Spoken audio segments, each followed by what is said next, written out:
Hello everyone, how are you doing? This is MD Tech here with another quick tutorial. In today's tutorial, I'm going to show you guys how to factory reset or restore your Android mobile phone back to default settings. So this should hopefully be a pretty straightforward process here, guys. And without further ado, let's go ahead and jump right into it.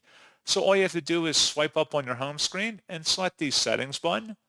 And then you want to scroll near the bottom of this list where it says the system tile. So there should be a system tile in here. Go ahead and select that. And then scroll down again and select the reset options button.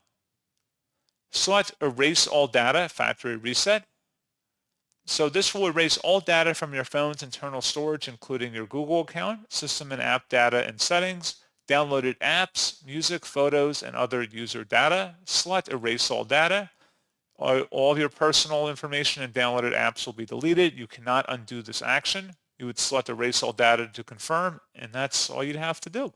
So pretty straightforward process on that, guys. And as always, thank you for watching. I do hope that I was able to help you out, and I do look forward to catching you all in the next tutorial. Goodbye.